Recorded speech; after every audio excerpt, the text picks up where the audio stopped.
So നമ്മളിന്ന് discuss ചെയ്യാൻ പോകുന്നത് എന്താണ് സർചാർജ് എന്നാണ്. അപ്പോൾ വളരെ ഇമ്പോർട്ടൻ്റ് ആയിട്ടുള്ളൊരു കോൺസെപ്റ്റാണ്. ഓക്കെ, അപ്പോൾ സർചാർജ് എന്ന് പറയുന്നത് നമ്മൾ അടയ്ക്കേണ്ട ടാക്സ്, നമ്മൾ അടയ്ക്കേണ്ട ടാക്സിൻ്റെ മേലെ എക്സ്ട്രാ ആയിട്ട് അടയ്ക്കേണ്ടി വരുന്ന ടാക്സ് അല്ലെങ്കിൽ ഫീസിനെയാണ് നമ്മൾ സർചാർജ് എന്ന് പറയുന്നത്. ഇപ്പോൾ സിമ്പിളായിട്ട് പറഞ്ഞാൽ ടാക്സ് ഓൺ ടാക്സ് ആണ് സർചാർജ്. ടാക്സിൻ്റെ മേലെ ടാക്സ് അടക്കുന്നതിനെയാണ് സർചാർജ് എന്ന് പറയുന്നത്. നമുക്കറിയാം, ഇൻകം ടാക്സ് എന്ന് പറയുന്നത് ഒരു ഡയറക്റ്റ് ടാക്സ് ആണ് അല്ലേ. അപ്പോൾ ഡയറക്റ്റ് ടാക്സ് പ്രോഗ്രസീവ് ഇൻ നേച്ചറാണ്. അതായത് നമ്മുടെ ലെവൽ ഓഫ് ഇൻകം കൂടുന്നതനുസരിച്ചിട്ട് ഡയറക്റ്റ് ടാക്സും കൂടും. അതായത് നമ്മുടെ ഇൻകം റൈസ് ചെയ്യുന്നതനുസരിച്ചിട്ട് നമ്മൾ ടാക്സ് പേ ചെയ്യാനുള്ള ലയബിലിറ്റിയും കൂടും. അപ്പോൾ ഇന്ത്യയിൽ റിച്ച് പീപ്പിളും അതേപോലെ പാവപ്പെട്ടവരും തമ്മിൽ ഒരു ഇൻകം ഡെസ്പാരിറ്റി അല്ലെങ്കിൽ ഒരു ഗ്യാപ്പ് എക്സിസ്റ്റ് ചെയ്യുന്നുണ്ട്. സോ ഈ ഗ്യാപ്പ് മാനേജ് ചെയ്യാൻ വേണ്ടിയിട്ട് അല്ലെങ്കിൽ ഈ ഇൻകം ഡെസ്പാരിറ്റി മാനേജ് ചെയ്യാൻ വേണ്ടിയിട്ടാണ് നമ്മൾ സർചാർജ് ചാർജ് ചെയ്യുന്നത്. അപ്പോൾ ഗവൺമെൻറ് ഇതിന് വേണ്ടിയിട്ട് എന്താ ചെയ്യുന്നതെന്ന് വെച്ചിട്ടുണ്ടെങ്കിൽ ഒരു സർട്ടൈൻ ലിമിറ്റ് ഓഫ് ഇൻകത്തിൽ ഏതെങ്കിലും ഇൻഡിവിജ്വലിൻ്റെയോ അല്ലെങ്കിൽ നമ്മൾ നേരത്തെ പഠിച്ച അപ്പോൾ അവരുടെ ടോട്ടൽ ഇൻകം ഒരു സർട്ടൈൻ ലിമിറ്റ് എക്സീഡ് ചെയ്തിട്ടുണ്ടെങ്കിൽ അവർ extra tax income tax pay ചെയ്യണം. അതിന് മേലെ ഒരു എക്സ്ട്രാ ടാക്സ് കൂടി സർചാർജ് ആയിട്ട് പേ ചെയ്യേണ്ടി വരും. ഇനി ഈ സർചാർജ് ഗവൺമെൻറ് പുവർ സെക്ഷൻ അല്ലെങ്കിൽ ലോവർ സെക്ഷൻ ഓഫ് ദി സൊസൈറ്റിയുടെ ബെനഫിറ്റിന് വേണ്ടിയിട്ടാണ് ഗവൺമെൻറ് ആ സർചാർജായിട്ട് ഈടാക്കുന്ന എമൗണ്ട് യൂസ് ചെയ്യുന്നത്. ഓക്കെ, അപ്പോൾ സർചാർജ് എന്താണെന്ന് ക്ലിയർ ആയില്ലേ? ഇനി നമുക്ക് സർചാർജിൻ്റെ ലിമിറ്റ് നോക്കാം. എത്ര പെർസെൻറ്റേജ് ആണ് ഇത്രയും ലിമിറ്റ് എക്സീഡ് ചെയ്തിട്ടുണ്ടെങ്കിൽ അടക്കേണ്ടതെന്ന് നോക്കാം. അപ്പോൾ ഇവിടെ 2 കേസസാണുള്ളത്. ഇൻഡിവിജ്വൽസിൻ്റെ കേസുണ്ട്, അതേപോലെ തന്നെ ഫേംസിൻ്റെ കേസുണ്ട്. അപ്പോൾ ഇൻഡിവിജ്വൽ എന്ന് പറയുമ്പോൾ ഇതിൽ വരുന്നത് BOI വരുന്നുണ്ട്, AOP വരുന്നുണ്ട്, അതേപോലെ ഹിന്ദു അൺഡിവൈഡ് ഫാമിലിയൊക്കെ വരുന്നുണ്ട്. അപ്പോൾ അപ് ടു 50 lakh വരെ സർചാർജ് പേ ചെയ്യേണ്ട ആവശ്യമില്ല. അതായത് സർചാർജ് എന്ന് പറഞ്ഞിട്ട് up to 50 lakh tax pay ചെയ്യേണ്ട ആവശ്യമില്ല.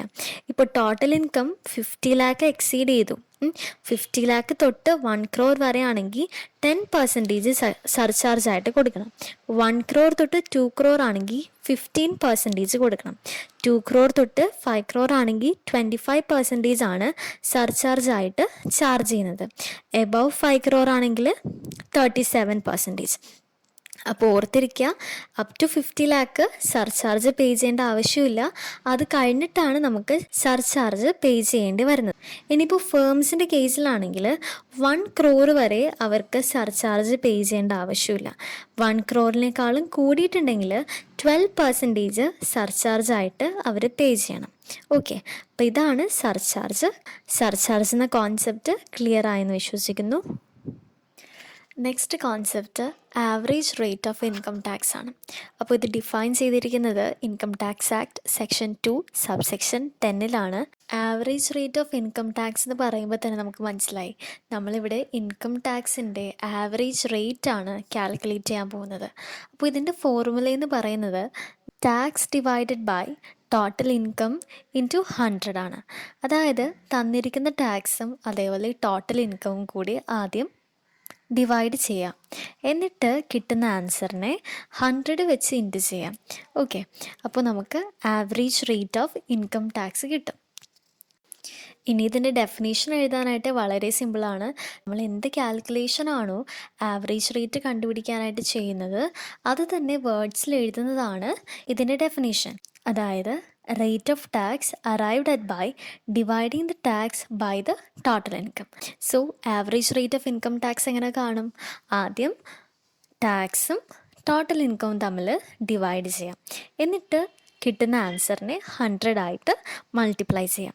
ഇനി വേറെ ശ്രദ്ധിക്കേണ്ട കാര്യം, നമ്മൾ കാണുന്നത് ആവറേജ് റേറ്റ് ആണ് അല്ലേ. പെർസെൻറ്റേജ് സൈൻ ഇടാനായിട്ട് മറന്നു പോകരുത്. Okay, average rate of income tax നമ്മൾ കണ്ടുപിടിക്കുന്നത് നമ്മുടെ ടാക്സ് ബേർഡൻ മെഷർ ചെയ്യാൻ വേണ്ടിയിട്ടാണ്. Okay, so average rate of income ടാക്സിൻ്റെ ഫോർമുല ക്ലിയർ ആണെന്ന് വിശ്വസിക്കുന്നു. സോ നമുക്ക് നെക്സ്റ്റ് ടോപ്പിക്കിലേക്ക് പോവാം. അടുത്ത ടോപ്പിക്കാണ് മാർജിനൽ ടാക്സ് റേറ്റ്. സോ ഓരോ ടാക്സ് ബ്രാക്കറ്റിലുള്ള ടാക്സ് പേയേഴ്സിന് അല്ലെങ്കിൽ ഓരോ ടാക്സ് പേയറിൻ്റെയും ഇൻകത്തിനനുസരിച്ച് പേ ചെയ്യേണ്ടി വരുന്ന റേറ്റ് ഓഫ് ടാക്സിനെയാണ് നമ്മൾ മാർജിനൽ ടാക്സ് റേറ്റ് എന്ന് വിളിക്കുന്നത്. അപ്പോൾ ഒരു ഇൻഡിവിജ്വലിൻ്റെ ഇൻകം കൂടുന്നതനുസരിച്ചിട്ട് ഈ മാർജിനൽ ടാക്സ് റേറ്റും കൂടും. സോ ഓരോ വ്യക്തിയും ഏൺ ചെയ്യുന്ന ഇൻകത്തിനനുസരിച്ച് ടാക്സ് ചാർജ് ചെയ്യുക എന്നതാണ് ഈ മാർജിനൽ ടാക്സ് റേറ്റിൻ്റെ മേജർ ഒബ്ജക്റ്റീവ്. അപ്പോൾ ഇൻഡിവിജ്വൽസിൻ്റെ ഇൻകത്തിനനുസരിച്ച് ടാക്സ് റേറ്റ് ചാർജ് ചെയ്യുമ്പോൾ കുറവ് ഇൻകം ഏൺ ചെയ്യുന്നവർക്ക് കുറച്ച് ടാക്സ് പേ ചെയ്താൽ മതിയാവും compare to people with higher income. So ഇപ്പോൾ റേറ്റ് ഓഫ് ടാക്സ് ഫിക്സ്ഡ് ആണെങ്കിൽ കുറവ് ഇൻകം ഏൺ ചെയ്യുന്നവർക്ക് പോലും കൂടുതൽ എമൗണ്ട് ടാക്സ് ആയിട്ട് പേ ചെയ്യേണ്ടി വരും. സോ ആ ഒരു സിറ്റുവേഷൻ ഒഴിവാക്കാൻ ഈ മാർജിനൽ ടാക്സ് റേറ്റ് ഹെൽപ്പ് ചെയ്യും. സോ എന്താണ് മാർജിനൽ ടാക്സ് റേറ്റ് എന്ന് മനസ്സിലായില്ലേ? ഇനി നമ്മൾ നോക്കാൻ പോകുന്നത് എന്താണ് മാക്സിമം മാർജിനൽ റേറ്റ് എന്നാണ്. മാക്സിമം മാർജിനൽ റേറ്റ് എന്ന് പറയുമ്പോൾ തന്നെ നമുക്ക് മനസ്സിലായി മാക്സിമം എന്ന് പറഞ്ഞാൽ ഏറ്റവും ഹയസ്റ്റ് ആയിട്ട്. അപ്പോൾ ഏറ്റവും ഹയസ്റ്റ് ആയിട്ടുള്ള സ്ലാബ് ഓഫ് ഇൻകത്തിൽ വരുന്ന ആൾക്കാർക്ക് ചാർജ് ചെയ്യുന്ന റേറ്റ് ഓഫ് ടാക്സ് ആണ്, അല്ലെങ്കിൽ അവർക്ക് ആപ്ലിക്കബിൾ ആയിട്ടുള്ള റേറ്റ് ഓഫ് ടാക്സിനെയാണ് നമ്മൾ മാക്സിമം മാർജിനൽ റേറ്റ് എന്ന് പറയുന്നത്. Okay, so maximum marginal rate എന്ന് പറയുന്നത് ഓരോ വർഷത്തെയും ഫിനാൻസ് ആക്റ്റിൽ ഏത് പേഴ്സൺ എന്ന് പറയുമ്പോൾ ആരൊക്കെയാണ് വരുന്നതെന്ന് നമ്മൾ കഴിഞ്ഞ വീഡിയോയിൽ ഡിസ്കസ് ചെയ്തിട്ടുണ്ട്. ഏത് പേഴ്സൺ ആണോ highest slab of income including surcharge വരുന്നത് അവർക്ക് ആപ്ലിക്കബിൾ ആയിട്ടുള്ള റേറ്റ് ഓഫ് ടാക്സിനെയാണ് മാക്സിമം മാർജിനൽ റേറ്റ് എന്ന് പറയുന്നത്. ഓക്കെ, ഇപ്പോൾ 2021-22 അസസ്മെൻറ്റ് ഇയർ അനുസരിച്ചിട്ട് 30% ആണ് മാക്സിമം മാർജിനൽ റേറ്റ് വരുന്നത്. സോ മാക്സിമം മാർജിനൽ റേറ്റ് എന്താണെന്ന് മനസ്സിലായില്ലേ? ഇനി അടുത്ത വീഡിയോയിൽ നമുക്ക് കൂടുതൽ ടോപ്പിക്സ് ഡിസ്കസ് ചെയ്യാം. So thank you.